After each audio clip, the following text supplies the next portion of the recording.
ಮೊನ್ನೆ ಬೆಳಗಾವಿನಲ್ಲಿ Karnataka KSRTC bus conductor ಮೇಲೆ ಹಲ್ಲೆ ಆಗಿತ್ತಲ್ಲ, ಅದು ಯಾಕೋ ಅದು ತಣ್ಣಗಾಗೋ ಲಕ್ಷಣಗಳೇ ಕಾಣ್ತಾ ಇಲ್ಲ. ದಿನಕ್ಕೊಂದು ರೀತಿಯಲ್ಲಿ ಬೆಳವಣಿಗೆಗಳಾಗ್ತಾನೆ ಇದೆ. ಆತನ ವಿರುದ್ಧ ಪೋಕ್ಸೋ ಕೇಸನ್ನು ಹಾಕಿದ್ರು. ನಿಮ್ಗೆ ಗೊತ್ತಿರಬೇಕು, ಯಾವ ಈ ಹುಡುಗ ಹುಡುಗಿ ಅಣ್ಣ ತಂಗಿ ಅಂತೆ ಅವ್ರು ಏನು ಗಲಾಟೆ ಮಾಡಿದ್ರಲ್ಲ, ಆ ಹುಡುಗಿಯಿಂದಲೇ ಒಂದು ಕೇಸ್ ಕೊಡಿಸ್ಬಿಟ್ಟು ಲೈಂಗಿಕ ದೌರ್ಜನ್ಯ ಎಸಗಿದ್ದಾರೆ ಅಂತಂದ್ಬಿಟ್ಟು ಈ ಕಂಡಕ್ಟರ್ ಮೇಲೆ ಒಂದು ಪೋಕ್ಸೋ ಕೇಸ್ ಹಾಕಿದ್ರು. ಆ PSIನ ಈಗಾಗಲೇ ವರ್ಗಾವಣೆ ಮಾಡಿದ್ದಾರೆ, ಅದು ಬೇರೆ ವಿಚಾರ. ಸೊ ಆ ಕೇಸನ್ನು ಈಗ ಆ ಕುಟುಂಬಸ್ಥರೇ ವಾಪಸ್ ಪಡ್ಕೊಳ್ತಕ್ಕಂಥ ಒಂದು ಡೆವಲಪ್ಮೆಂಟ್ ಆಗಿದೆ. ಆ್ಯಕ್ಚುಲಿ ಒತ್ತಡ ಹೇಗಿತ್ತು ಕರ್ನಾಟಕ ರಕ್ಷಣಾ ವೇದಿಕೆಯವ್ರದ್ದು ಅಂದರೆ, ಸರ್ಕಾರವೇ ಆ ಕೇಸನ್ನು ವಾಪಸ್ ಪಡಿಬೇಕು ಅಂತ ಇತ್ತು. ಆದರೆ ಈಗ ಅವ್ರ ಮನೆಯವರೇ ಅದನ್ನು ವಾಪಸ್ ಪಡಿತಾರೆ ಅಂತ ಆಗಿದೆ. ಕರ್ನಾಟಕ ಮಹಾರಾಷ್ಟ್ರ ಮಧ್ಯೆ ಭಾಷಾ ಸಂಘರ್ಷ ಏನಾಗಿದೆ, ಅದು ದಿನಕ್ಕೊಂದು ರೀತಿಯಲ್ಲಿ ಬೇರೆ ಬೇರೆ ಡೆವಲಪ್ಮೆಂಟ್ಸ್ಗಳಿಗೆ ಕಾರಣ ಆಗ್ತಾ ಇದೆ. ಅದು ಒಂದು ಕಡೆ ಅಂದರೆ ಆಕ್ರೋಶ ಏನು ಕನ್ನಡಿಗರದ್ದು ಜೋರಾಯಿತು.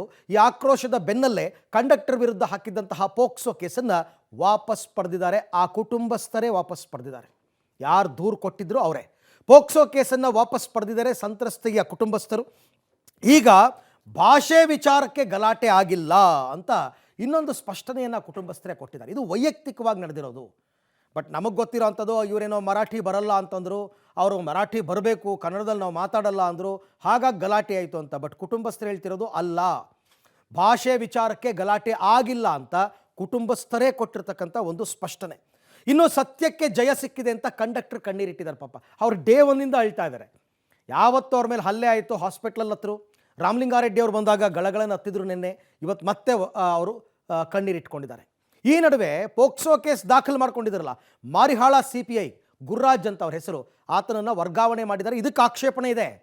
ವರ್ಗಾವಣೆ ಅಲ್ಲ, ಆತನನ್ನು ಕೆಲಸದಿಂದ ವಜಾಗೊಳಿಸಬೇಕು ಅಂತಕ್ಕಂಥದ್ದು ಆಗ್ರಹ. ಕರವೇ ನಾರಾಯಣಗೌಡರು, ಅನೇಕ ಕನ್ನಡ ಪರ ಸಂಘಟನೆಯವರು ಆ ರೀತಿ ಹೇಳ್ತಾ ಇದ್ದಾರೆ. ಜೊತೆಗೆ CPI ಗುರ್ರಾಜ್ ವಿರುದ್ಧ ತನಿಖೆಗೂ ಕೂಡ ಆದೇಶವನ್ನು ಕೊಡಲಾಗಿದೆ. ಆತ ಯಾಕೆ ಈ ಕೇಸನ್ನು ರಿಜಿಸ್ಟರ್ ಮಾಡಿಕೊಂಡ್ರು ಪೂರ್ವಾಪರ ತಿಳಿದೇನೆ. ಇನ್ನು ಬೆಳಗಾವಿಯಲ್ಲಿ ಇವತ್ತು ಕರ್ನಾಟಕ ರಕ್ಷಣಾ ವೇದಿಕೆಯವರು ರಣಕಹಳೆಯನ್ನೇ ಮೊಳಗಿಸಿದರು. ಕರವೇ ರಾಜ್ಯಾಧ್ಯಕ್ಷ ನಾರಾಯಣಗೌಡರು ಇವತ್ತು ಬೆಳಗಾವಿಗೆ ಹೋಗಿ ದೊಡ್ಡ ಮಟ್ಟದ ಹೋರಾಟಕ್ಕೆ ರೆಡಿಯಾಗಿದ್ದರು. ಅಷ್ಟರಲ್ಲಿ ಪೊಲೀಸ್ ಕಮಿಷನರ್ ಅವ್ರನ್ನ ಸಮಾಧಾನ ಮಾಡಿದ್ದಾರೆ. ಆದರೆ ನಮ್ಮನ್ನು ಕೆಣಕಬೇಡಿ ಅಂತ ರಾಜ್ಯಾಧ್ಯಕ್ಷರು ನಾರಾಯಣಗೌಡರು ಎಚ್ಚರಿಕೆಯನ್ನು ಕೂಡ ಕೊಟ್ಟಿದ್ದಾರೆ. ನಮ್ಮ ತಾಳ್ಮೆಗೂ ಒಂದು ಮಿತಿ ಇದೆ, ನಮ್ಮನ್ನು ಕೆಣಕಬೇಡಿ ಅಂತಕ್ಕಂಥ ಮಾತನ್ನು ಆಡಿದ್ದಾರೆ. ಇದಿಷ್ಟೂ ಕೂಡ ಈ ಬೆಳಗಾವಿ ವಿಚಾರಕ್ಕೆ ಸಂಬಂಧಪಟ್ಟಂತೆ ಇವತ್ತಾಗಿರ್ತಕ್ಕಂಥ ಡೆವಲಪ್ಮೆಂಟ್ಸ್. ಒಂದು ರಿಪೋರ್ಟ್ ಇದೆ ನೋಡಿ. ಭಾಷಾಗ್ನಿಯ ಕುಂಡವಾದ ಕುಂದಾನಗರಿ ಬೆಳಗಾವಿ, ಕಂಡಕ್ಟರ್ ವಿರುದ್ಧದ ಪೋಕ್ಸೋ ಕೇಸ್ ವಾಪಸ್, ಸಂತ್ರಸ್ತೆ ತಾಯಿ ವಿಡಿಯೋ ಹೇಳಿಕೆ ಬಿಡುಗಡೆ. ಕರ್ನಾಟಕ ಮಹಾರಾಷ್ಟ್ರ ನಡುವೆ ಭಾಷಾ ಸಂಘರ್ಷ ತಾರಕಕ್ಕೇರ್ತಿದ್ದಂತೆ ಕಂಡಕ್ಟರ್ ವಿರುದ್ಧದ ಪೋಕ್ಸೋ ಕೇಸ್ ವಾಪಸ್ ಪಡೆಯಲಾಗಿದೆ. KSRTC ಬಸ್ ನಿರ್ವಾಹಕ ಮಹದೇವಪ್ಪ ಮೇಲೆ ದಾಖಲಾಗಿದ್ದ ಪೋಕ್ಸೋ ಕೇಸ್ ಹಿಂಪಡೆದಿದ್ದೇವೆ ಅಂತ ಹೇಳಿ ಸಂತ್ರಸ್ತೆಯ ತಾಯಿ ವಿಡಿಯೋ ಹೇಳಿಕೆ ಬಿಡುಗಡೆ ಮಾಡಿದ್ದಾರೆ. ನಾವು ಕೂಡ ಕನ್ನಡಿಗರೇ, ನಮ್ಮ ಮಗಳು ಚಿಕಿತ್ಸೆಗೆ ಅಂಥೇಳಿ ಆಸ್ಪತ್ರೆಗೆ ಹೋಗಿದ್ರು. ಈ ವೇಳೆ ಬಸ್ನಲ್ಲಿ ಟಿಕೆಟ್ ವಿಚಾರಕ್ಕೆ ಜಗಳವಾಗಿದೆ. ಈ ವೇಳೆ ಕನ್ನಡ ಮರಾಠಿಗರ ಗಲಾಟೆ ಅಂಥೇಳಿ ಸುಳ್ಳು ಹಬ್ಬಿಸಲಾಗಿದೆ. ಇದರಿಂದ ಮಹಾರಾಷ್ಟ್ರ ಕರ್ನಾಟಕದ ನಡುವೆ ಜಗಳ ಶುರುವಾಗಿದೆ. ಭಾಷೆ ಮರಾಠಿ ಆಗಿದ್ರೂ ಕೂಡ ನಾವು ಕನ್ನಡಿಗರೇ, ಇದರಿಂದ ನಮಗೂ ಕೂಡ ಬೇಸರವಾಗಿದೆ ಅಂತ ಹೇಳಿದ್ದಾರೆ. ಬೆಳಗಾವಿಯಿಂದ ಬಾಳೆಕುಂದ್ರಿ KH ಬರುವ ವೇಳೆ ನನ್ನ ಮಗಳು ದವಾಖಾನೆಗೆ ಹೋಗಿ ಬರುವ ವೇಳೆ ಟಿಕೆಟ್ ಸಲುವಾಗಿ ಆದ ಜಗಳ. ಇದನ್ನು ಕನ್ನಡ ಮತ್ತು ಮರಾಠಿ ಅಂತ ಸುಳ್ಳು ಸುದ್ದಿ ಪ್ರಚಾರ ಮಾಡಿದ್ದಾರೆ. ನಾವು ಕನ್ನಡದ ಅಭಿಮಾನಿಗಳು, ಇದರಲ್ಲಿ ಜಾತಿ ಭೇದ ಭಾವವಿಲ್ಲ. ವಿನಾಕಾರಣ ಮರಾಠಿ ಕನ್ನಡ ಅಂತ ಸುಳ್ಳು ಸುದ್ದಿ ಪ್ರಚಾರ ಮಾಡಿದ್ದಾರೆ. ಇದರ ಬಗ್ಗೆ ಮಹಾರಾಷ್ಟ್ರ ಕರ್ನಾಟಕದ ಮಧ್ಯೆ ಜಗಳ ಪ್ರಾರಂಭವಾಗಿದೆ. ಇದನ್ನು ನೋಡಿ ನಮಗೂ ಬೇಜಾರಾಗಿದೆ. ಇದರಲ್ಲಿ ಯಾವುದು ಕನ್ನಡ ಮರಾಠಿ ಭೇದ ಭಾವವಿಲ್ಲ. ನಾವು ಕನ್ನಡಿಗರು, ಭಾಷೆ ಮರಾಠಿ. ನಾವು ವಾತಾವರಣ ನೋಡಿದ್ದಕ್ಕೆ ಕೇಸ್ ವಾಪಸ್ ತೆಗೆದುಕೊಳ್ತೇವೆ. ಇದನ್ನೆಲ್ಲ ಇಲ್ಲಿಗೆ ನಿಲ್ಲಿಸಿ ಎಂದು ಕೇಳಿಕೊಳ್ಳುತ್ತೇವೆ. ಈ ಕೇಸನ್ನು ಹಿಂದೆ ತೆಗೆದುಕೊಳ್ಳುವ ಬಗ್ಗೆ ಯಾರದು ಒತ್ತಡ ಇಲ್ಲ. ನಾವು ಸ್ವ ಇಚ್ಛೆಯಿಂದ ಈ ಕೇಸನ್ನು ವಾಪಸ್ ತೆಗೆದುಕೊಳ್ತೇವೆ. ಇದೇನು ಕನ್ನಡ ಮರಾಠಿ ಅಂತ ಏನಿಲ್ಲ, ಟಿಕೆಟ್ ಸಲುವಾಗಿ ಆಗಿದ್ದೀರಿ ಇದು. ಆಮೇಲೆ ಬೆಳಗಾವಿ ಬರೋ ಟಿಕೆಟ್ ಸಲುವಾಗಿ ಆದದ್ದು ಇದನ್ನು ಮರಾಠಿ ಮತ್ತು ಕನ್ನಡ ಅಂತೇಳಿ ಇದನ್ನು ಮಾಡಿದ್ದಾರೆ. ನಾವು ಕನ್ನಡಿಗರು, ನಮಗೂ ಕನ್ನಡಕ್ಕೆ ಭಾಳ ಇದೈತ್ರಿ, ಹೆಮ್ಮೆ ಐತ್ರಿ ಸರ್. ಇದು ಕನ್ನಡ ಮತ್ತು ಮರಾಠಿ ಅಂತೇಳಿ ಸುಳ್ಳು ಇದನ್ನು ಪಬ್ಲಿಕ್ ಮಾಡಿದ್ದಾರೆ ಸರ್. ಇದ್ರಾಗ ಏನು ಇಲ್ಲರಿ ಸರ್, ಸಣ್ಣ ಹುಡುಗಿದು ಮತ್ತು ಕಂಡಕ್ಟರ್ದು ಅಷ್ಟೇ ಟಿಕೆಟ್ ಸಲುವಾಗಿ ಆದೈತ್ರಿ ಸರ್. ಇದು ಜಗಳ ಆತ್ರಿ. ಇದನ್ನು ಸ್ವ ಇಚ್ಛೆಯಿಂದ ನಾವು ವಾಪಸ್ ತೊಗೊಳಕತ್ತೇವ್ರಿ ಸರ್. ಇದನ್ನು ಯಾರ್ದು ಫೋರ್ಸ್ ಇಲ್ಲ, ಏನಿಲ್ಲ, ಒತ್ತಾಯ ಇಲ್ಲ. ಇದು ನಮಗೆ ನೋಡಿ ಬೇಜಾರಾಗೈತ್ರಿ. ಇದು ಕರ್ನಾಟಕ ಮತ್ತು ಮಹಾರಾಷ್ಟ್ರ ಇದು ಜಗಳ ಆಗತ್ತೈತಿರಲ್ಲ, ಇದು ನೋಡಿ ನಮಗೆ ಬೇಜಾರಾಗತ್ತೈತ್ರಿ ಸರ್. ಇದು ಬರೀ ಟಿಕೆಟ್ ಇದ್ದಿದ್ದೆ ಸರ್. ಇದು ಸತ್ಯಕ್ಕೆ ಜಯ ಸಿಕ್ಕಿದೆ ಅಂತ ಕಂಡಕ್ಟರ್ ಕಣ್ಣೀರು. ಮಾರಿಹಾಳ CPI ಗುರುರಾಜ್ ವರ್ಗಾವಣೆ. ತಮ್ಮ ಮೇಲೆ ದಾಖಲಾಗಿದ್ದ ಪೋಕ್ಸೋ ಕೇಸ್ ವಾಪಸ್ ಪಡೆದಿದ್ದಕ್ಕೆ ಕಂಡಕ್ಟರ್ ಮಹದೇವಪ್ಪ ಸಂತಸ ವ್ಯಕ್ತಪಡಿಸಿದ್ದಾರೆ. ಇದು ಸತ್ಯಕ್ಕೆ ಸಿಕ್ಕ ಜಯ ಅಂತ ಕಣ್ಣೀರಿಟ್ಟಿದ್ದಾರೆ. ನನ್ನ ಸರ್ವಿಸ್ನಲ್ಲಿ ಎಂದೂ ಮಹಿಳೆಯರೊಂದಿಗೆ ಅಸಭ್ಯವಾಗಿ ವರ್ತಿಸಿಲ್ಲ. ಯುವತಿಯ ಕುಟುಂಬಸ್ಥರು ನನಗೆ ಪರಿಚಯಸ್ಥರು. ಆದರೆ ಕೆಲವರ ಮಾತನ್ನ ಕೇಳಿ ಕೇಸ್ ದಾಖಲಿಸಿದ್ರು ಅಂತ ಆರೋಪಿಸಿದ್ದಾರೆ. ಇನ್ನು ಆಸ್ಪತ್ರೆಗೆ ಕರವೇ ರಾಜ್ಯಾಧ್ಯಕ್ಷ ನಾರಾಯಣಗೌಡ ಭೇಟಿ ಕೊಟ್ಟು ಕಂಡಕ್ಟರ್ ಆರೋಗ್ಯವನ್ನ ವಿಚಾರಿಸಿದರು. ಕಂಡಕ್ಟರ್ ಮಹದೇವಪ್ಪ ಅವರ ಮೇಲಿನ ಪೋಕ್ಸೋ ಪ್ರಕರಣವನ್ನು ಯುವತಿಯ ಕುಟುಂಬಸ್ಥರೇ ವಾಪಸ್ ಪಡೆದಿರುವಂಥದ್ದು. ಈ ಬಗ್ಗೆ ಮಾತಾಡೋದಕ್ಕೆ ಸ್ವತಃ ಮಹದೇವಪ್ಪ ಅವರು ನಮ್ಮ ಜೊತೆಗಿದ್ದಾರೆ. ಅವರೇನೇ ಮಾತಾಡ್ಸೋಣ. ಸರ್, ಏನು ಹೇಳ್ತೀರಿ ತಮ್ಮ ಮೇಲಿನ ಕೇಸ್ ವಾಪಸ್ ಪಡೆದಿರುವಂಥ? ಇಲ್ಲ ಸರ್, ಇದು ಆಗಬಾರ್ದಿತ್ತು, ಆಗಿದೆ. ಬಟ್ ಅವ್ರಿಗೆ ಆ ಮನೆತನದವ್ರು ಹಿಂಗೆ ಯಾರೂ ಮಾಡ್ತಿದ್ದಿಲ್ಲ. ಬಟ್ ಬೇರೆಯವರು ಅವ್ರ ಕಡೆಯಿಂದ ಹೇಳಿಸಿ ಏನೋ ಅವ್ರ ತಲೆ ತುಂಬಿ ಮಾಡಿಸಿದ್ದಾರೆ. ಬಟ್ ಆ ಥರ ಮಾಡಿಸ್ಬಾರ್ದಿತ್ತು, ಮಾಡಿದ್ದಾರೆ. ಬಟ್ ಅವರು ನೋಡಿ, ಈಗ ಹುಡುಗಿ ಅದು ನನ್ನ ಮಗಳಿದ್ದಾಗೆ, ನನ್ನ ಮಗನೂ ಆ ಹುಡುಗಿ ವಾರ್ಗಿನೇ ಇದೆ. ಬಟ್ ಆ ಥರ ಮಾಡಬಾರ್ದಾಗಿತ್ತು. ಅವ್ರು ಯಾರ್ದೋ ಮಾತು ತಲೆಯೊಳಗೆ ತುಂಬಿಕೊಂಡು ಈ ಥರ ಮಾಡಿದ್ದಾರೆ ಸರ್. ಈಗ ಈಗಾಗಲೇ 60 ವರ್ಷ ತಮ್ಮ ವಿರುದ್ಧ ಅಂಥ ಪ್ರಕರಣದಾಗ ಎಷ್ಟು ದುಃಖ ಆಯ್ತು ಸರ್? ಸರ್, ತುಂಬ ದುಃಖ ಆಗುತ್ತೆ ಸರ್. ಯಾಕಂದರೆ ಸತ್ಯಕ್ಕೆ ಬೆಲೆ ಇಲ್ಲ ಅಂತಾರೆ ಸರ್. ಯಾಕಂದರೆ ನಾನು ಎಷ್ಟು ನನ್ನ ಆತ್ಮಕ್ಕೆ ಗೊತ್ತಿದೆ ಸರ್, ಅಷ್ಟಿದ್ರೆ ನನಗೆ ಸಾಕು ಸರ್. ನಾನು ಇನ್ನೊಬ್ರಿಗೆ ಯಾವತ್ತೂ ಕೆಟ್ಟ ಮಾಡೋಂಗಿಲ್ಲ, ಮಾಡೋದೇ ಇಲ್ಲ. ನಾನು ಯಾರಿಗೂ ಕೆಟ್ಟದ್ದು ಬಯಸಲ್ಲ ಸರ್. ನಾನು 18 ವರ್ಷ ಅದೇ ಲೈನಲ್ಲಿ ಮಾಡಿದ್ದೀನಿ. ಬಟ್ ದೇವ್ರ ಮೇಲೆ ಪ್ರಮಾಣ ಮಾಡಿ ಹೇಳ್ತೀನಿ, ಹೆಣ್ಮಕ್ಳಿಗಾಗಲಿ ಕೆಟ್ಟ ದೃಷ್ಟಿಯಿಂದ ನಾನು ನೋಡೋದು ಇಲ್ಲ ಸರ್. ಏನಾಯ್ತು ಸರ್? ನಿಜವಾದ ಘಟನೆ ಏನಾಯ್ತು ಸರ್ ಅವತ್ತು? ಅದೇ ಸರ್, ಟಿಕೆಟ್ ತೊಗೊಳ್ಳೋ ಸಲುವಾಗಿ ಸರ್, ಮತ್ತೇನಿಲ್ಲ. ಆ ಪಾಪ ಮಗುವಿಗೆ ಕನ್ನಡ ಬರೋಲ್ಲ, ನನಗೆ ಮರಾಠಿ ಬರೋಲ್ಲ. ಆ ಪಕ್ಕದಲ್ಲಿರುವ ಹುಡುಗನೇ ಈ ಥರ ಮಾಡಿದ್ದು ಸರ್, ಮತ್ತೊಂದು ಏನಿಲ್ಲ. ಅವನು ಹುಡುಗನು ಸುಮ್ಮನೆ ಕೂತ್ಕೊಂಡಿದ್ರೆ ಏನು ಹಾಕಿದ್ದಿಲ್ಲ ಸರ್. ಇದು ಇಷ್ಟು ಆದರೆ ಟಿಕೆಟ್ ತೊಗೊಂಡು ಸುಮ್ಮನೆ ಕೂತಿದ್ರೆ ಏನು ಹಾಕಿದಿಲ್ಲ ಸರ್. ಇಲ್ಲೆಲ್ಲ ಮಾಮೂಲಿ ಕನ್ನಡ ಮರಾಠಿ ಎಲ್ಲ ಇರ್ತವೆ. ಇನ್ನು ಕರ್ತವ್ಯ ಲೋಪವನ್ನು ಎಸಗಿ ಭಾಷಾ ಸಂಘರ್ಷಕ್ಕೆ ಕಾರಣರಾದ ಸಿಪಿಐ ಗುರುರಾಜ್ ಕಲ್ಯಾಣ್ ಶೆಟ್ಟಿಯನ್ನ ಸಿಸಿಆರ್ಬಿಗೆ ದಿಢೀರ್ ವರ್ಗಾವಣೆಗೊಳಿಸಿ ಕಮಿಷನರ್ ಯಡಾ ಮಾರ್ಟಿನ್ ಆದೇಶಿಸಿದ್ದಾರೆ. ಅಷ್ಟೇ ಅಲ್ಲದೆ ಗುರುರಾಜ್ ವಿರುದ್ಧ ತನಿಖೆಗೂ ಕೂಡ ಆದೇಶಿಸಲಾಗಿದೆ.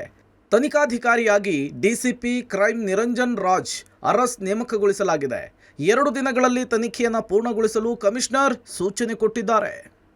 ACPಗೆ ನಾನು ಇನ್ಸ್ಟ್ರಕ್ಷನ್ ಕೊಟ್ಟಿದ್ದೀನಿ, ಕರೆಕ್ಟ್ ಆಗಿ ನೀವು ತನಿಖೆ ಮಾಡಬೇಕು.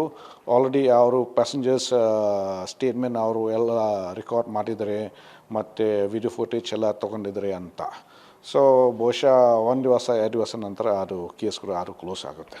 ಆಲ್ರೆಡಿ ಅದು ಆರ್ಡರ್ ಅದು ಪಾಸ್ ಆಗಿದೆ. ಅವರು ಈಗ ನಾನು ಟ್ರಾನ್ಸ್ಫರ್ ಮಾಡಿದ್ದೀನಿ. ಆ ಜಾಗದಲ್ಲಿ ಬೇರೆ ಇನ್ಸ್ಪೆಕ್ಟರ್ ನಾನು ಹಾಕಿದ್ದೀನಿ ಮಾರಿಯಾಲ್ ಸ್ಟೇಷನ್ಗೆ. ಬೆಳಗಾವಿಯಲ್ಲಿ ಕರವೇ ರಣಕಹಳೆ. ಎಂಇಎಸ್ ವಿರುದ್ಧ ಸಿಡಿದೆದ್ದ ಕರವೇ, ನಮ್ಮನ್ನ ಕೆಣಕಬೇಡಿ ಅಂತ ಎಚ್ಚರಿಕೆ.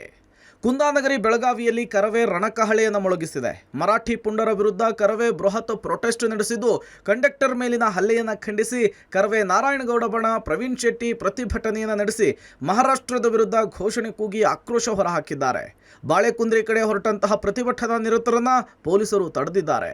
ಒತ್ತಾಯಪೂರ್ವಕವಾಗಿ ಬಸ್ ಹತ್ತಿಸ್ಕೊಂಡು ಹೋಗಿದ್ದಾರೆ.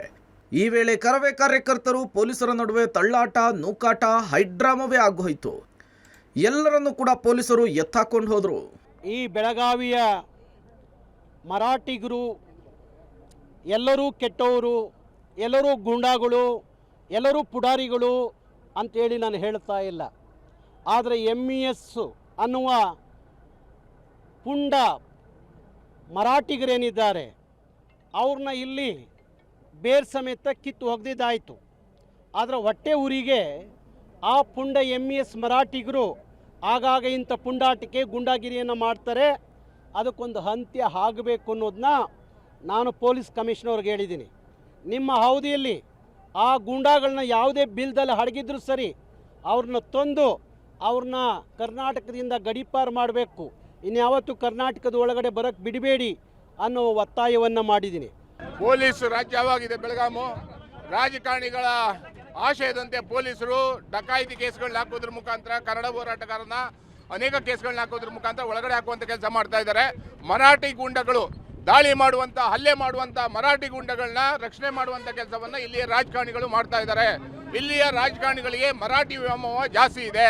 ಮರಾಠಿ ವ್ಯಾಮೋಹ ಇರುವಂಥವ್ರನ್ನ ಮಹಾರಾಷ್ಟ್ರಕ್ಕೆ ಕಳಿಸಿ ಇಲ್ಲಿ ಕನ್ನಡದ ಪ್ರೇಮ ಇರುವಂಥ ರಾಜಕಾರಣಿಗಳ ಮುಂದಿನ ದಿನಗಳಲ್ಲಿ ಆರಿಸುವಂಥ ಕೆಲಸ ಕನ್ನಡಿಗರು ಮಾಡಬೇಕಾಗುತ್ತೆ ಅನ್ನೋ ಒತ್ತಾಯವನ್ನು ಮಾಡ್ತಾ ಇದ್ದೀವಿ. ಸಿಎಂ ಭೇಟಿ ಮಾಡಿದ ರಾಮಲಿಂಗಾರೆಡ್ಡಿ. ಕಂಡಕ್ಟರ್ ಮೇಲಿನ ಹಲ್ಲೆಯ ಬಗ್ಗೆ ಸಿಎಂಗೆ ಮಾಹಿತಿ. ಕಂಡಕ್ಟರ್ ಮಹದೇವಪ್ಪ ಮೇಲಿನ ಹಲ್ಲೆ ಪ್ರಕರಣದ ಬಗ್ಗೆ ಸಿಎಂ ಸಿದ್ದರಾಮಯ್ಯ ಭೇಟಿ ಮಾಡಿ ಸಾರಿಗೆ ಸಚಿವ ರಾಮಲಿಂಗಾರೆಡ್ಡಿ, ಪೊಲೀಸ್ ಮಹಾನಿರ್ದೇಶಕ ಅಲೋಕ್ ಮೋಹನ್ ಮಾಹಿತಿ ಕೊಟ್ಟಿದ್ದಾರೆ. ಮಹಾರಾಷ್ಟ್ರದ ಮುಖ್ಯ ಕಾರ್ಯದರ್ಶಿಯ ಜೊತೆಗೆ ಮಾತನಾಡಲಿಕ್ಕೆ ಮುಖ್ಯ ಕಾರ್ಯದರ್ಶಿ ಶಾಲಿನಿ ರಜನೀಶ್ ಅವರಿಗೆ ಸಿಎಂ ಸೂಚಿಸಿದ್ದಾರೆ. ಸಮಸ್ಯೆ ಏನೇ ಇದ್ರೂ ಕೂಡ ಬಗೆಹರಿಸಿಕೊಳ್ಬೇಕು, ಅದನ್ನು ಬಿಟ್ಟು ಬಸ್ಗಳ ಮೇಲೆ ಕಲ್ಲು ತೂರಾಟ ಘಟನೆಗಳು ಸರಿಯಲ್ಲ ಅಂಥೇಳಿ ಸಿಎಂ ಎಚ್ಚರಿಕೆ ಕೊಟ್ಟರು. ಗಡಿ ಭಾಗದಲ್ಲಿ ಕಟ್ಟುನಿಟ್ಟಾಗಿ ಬಂದೋಬಸ್ತ್ ಮಾಡುವಂತೆ ಡಿಜಿ ಐಜಿಗೆ ಸಿಎಂ ಸಿದ್ದರಾಮಯ್ಯ ಸೂಚನೆ ಕೊಟ್ಟರು. ನಮ್ಮ ಚೀಫ್ ಸೆಕ್ರೆಟರಿ ಅವರಿಗೆ ನಿನ್ನೆ ಮಾತಾಡಿದೆ. ನಿನ್ನೆ ಚೀಫ್ ಸೆಕ್ರೆಟರಿ ಅವರು ಕೂಡ ಅಲ್ಲಿ ಸಂಬಂಧಪಟ್ಟಂಥ ಅಧಿಕಾರಿಗಳಿಗೆ ಮಾತಾಡಿದ್ದಾರೆ. ಮತ್ತು ನಾನು ಈಗ ಮುಖ್ಯಮಂತ್ರಿಗಳಿಗೆ ಎಲ್ಲ ವಿಚಾರವನ್ನು ಗಮನಕ್ಕೆ ತಂದೆ. DGP ಅವರು ಕೂಡ ಅಲ್ಲೇ ಇದ್ದರು. ಮತ್ತು ಅವ್ರಿಗೂ ಕೂಡ CM ಇನ್ಸ್ಟ್ರಕ್ಷನ್ಸ್ ಕೊಟ್ಟರು, ಅಲ್ಲಿ ಮಹಾರಾಷ್ಟ್ರ DGP ಅವ್ರ ಹತ್ರ ಮಾತಾಡಿ ಅಂತ ಹೇಳಿದ್ದಾರೆ. ಮತ್ತು ಚೀಫ್ ಸೆಕ್ರೆಟರಿ ಅವ್ರಿಗೂ ನನ್ನ ಎದುರಲ್ಲೇ ಫೋನ್ ಮಾಡಿದ್ರು. ಅಲ್ಲಿಗೆ ಚೀಫ್ ಸೆಕ್ರೆಟರಿಗೂ ಮಾತಾಡಿ ನಮ್ಮ ಬಸ್ಸಸ್ಗೆ ಅವರು ಪ್ರೊಟೆಕ್ಷನ್ ಕೊಡಬೇಕು, ಅವ್ರ ಬಸ್ಸಸ್ಗೆ ನಾವು ಪ್ರೊಟೆಕ್ಷನ್ ಕೊಡಬೇಕು. ಆಮೇಲೆ ಇದ್ರ ಬಗ್ಗೆ ಏನಾದರೂ ಅನ್ಯಾಯ ಇನ್ನೊಂದು ಆಗಿದ್ದರೆ ಪ್ರೊಟೆಸ್ಟ್ ಮಾಡಿಕೊಳ್ಳಿ, ಆದರೆ ಬಸ್ಸುಗಳ ಮೇಲೆ ಕಲ್ಲು ಎಸೆಯೋದಾಗಲಿ, ಬಸ್ಸುಗಳು ಬಣ್ಣ ಬಳಿಯೋದಾಗಲಿ ನಾವಾಗಲಿ ಅವರಾಗಲಿ ಯಾರೂ ಕೂಡ ಮಾಡೋಕ್ಕೆ ಹೋಗಬಾರ್ದು. ಆ ಭಾಗದ IG ಗೆ ಮತ್ತು ಅಲ್ಲಿನ SP ಗೆಲ್ಲ ಸೆನ್ಸಿಟೈಸ್ ಮಾಡಿದ್ದೇವೆ. ಮಹಾರಾಷ್ಟ್ರ ಸರ್ಕಾರದ ಬಸ್ಗಳು ಬರ್ತಾ ಇಲ್ಲ, ಕರ್ನಾಟಕ ಸರ್ಕಾರದ ಬಸ್ಗಳು ಆ ಕಡೆ ಹೋಗ್ತಾ ಇಲ್ಲ. ಸದ್ಯದ ಪರಿಸ್ಥಿತಿಯಲ್ಲಿ ಎರಡನ್ನೂ ನಿಲ್ಲಿಸಿದ್ದಾರೆ. ಖಾಸಗಿ ಬಸ್ಗಳು ಹೋಗಿ ಬಂದು ಮಾಡ್ತಾ ಇದ್ದಾವೆ ಅಷ್ಟೇ. ಬಿಟ್ಟರೆ ನಾವು ಇನ್ನೂ ಒಂದಿಷ್ಟು ವಾತಾವರಣ ತಿಳಿಯಾದಮೇಲೆ ಮತ್ತೆ ಪ್ರಾರಂಭ ಮಾಡ್ತಾರೆ. ಇಲ್ಲ, ಅದನ್ನೇ ನಾನು ಪರಿಶೀಲನೆ ಮಾಡೋದಕ್ಕೆ ಹೇಳಿದ್ದೇನೆ. ಯಾತಕ್ಕೋಸ್ಕರ ಹಾಕಿದ್ರಿ ಅನ್ನೋದನ್ನು ನನಗೆ ರಿಪೋರ್ಟ್ ಕೊಡಬೇಕು ಅಂತ ಹೇಳಿ ಕೇಳಿದ್ದೇನೆ. ಮಹಾಪುಂಡರಿಗೆ ಕನ್ನಡಿಗರ ತಿರುಗೇಟು, ಮಹಾರಾಷ್ಟ್ರದ ಬಸ್ಗೆ ಜೈ ಕರ್ನಾಟಕ ಬರಹ. ಈ ಮಧ್ಯೆ ಇಳಕಲ್ ಬಸ್ಗೆ ಮಹಾರಾಷ್ಟ್ರದಲ್ಲಿ ಮಸಿ ಬಳಿದಿರುವುದಕ್ಕೆ ಕನ್ನಡಿಗರು ಆಕ್ರೋಶ ವ್ಯಕ್ತಪಡಿಸಿದರು. ಕನ್ನಡ ಪರ ಹೋರಾಟಗಾರರು ಮಹಾರಾಷ್ಟ್ರ ಬಸ್ಗೆ ಜೈ ಕರ್ನಾಟಕ ಅಂಥೇಳಿ ಬರೆದಿರುವ ಘಟನೆ ಚಿತ್ರದುರ್ಗ ಹಾಗೂ ಸೋಲಾಪುರ ರಾಷ್ಟ್ರೀಯ ಹೆದ್ದಾರಿ 50ರಲ್ಲಿ ನಡೆದಿದೆ. ಇಳಕಲ್ ಬಸ್ ನಿಲ್ದಾಣದಿಂದ ಮಹಾರಾಷ್ಟ್ರದ ಸೋಲಾಪುರ ಕಡೆಗೆ ಹೊರಟಿದ್ದಂತಹ ಬಸ್ಸನ್ನು ಕೂಡಲ ಸಂಗಮದ ಬಳಿಯ ರಾಷ್ಟ್ರೀಯ ಹೆದ್ದಾರಿಯಲ್ಲಿ ತಡೆದು ಬಾಗಲಕೋಟೆಯ ಜನರು ಬಸ್ ಮುಂಭಾಗದ ಗಾಜಿನ ಮೇಲೆ ಜೈ ಕರ್ನಾಟಕ ಅಂತ ಬರೆದಿದ್ದಾರೆ. ಅಲ್ಲದೆ ಚಾಲಕನಿಗೆ ಕನ್ನಡ ಧ್ವಜವನ್ನು ಹಿಡಿಸಿ ಜೈ ಕರ್ನಾಟಕ ಅಂತ ಘೋಷಣೆ ಕೂಗಿಸಿದ್ದಾರೆ.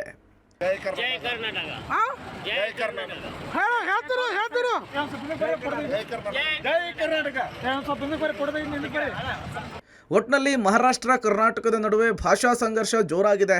ಎರಡೂ ರಾಜ್ಯಗಳು ಪರಸ್ಪರ ಕುಳಿತು ಮಾತುಕತೆಯನ್ನು ನಡೆಸಿ ಇದಕ್ಕೆ ಕಡಿವಾಣವನ್ನು ಹಾಕುತ್ತಾ ಅನ್ನೋದನ್ನ ಕಾದ್ ನೋಡಬೇಕಿದೆ. News desk, public TV.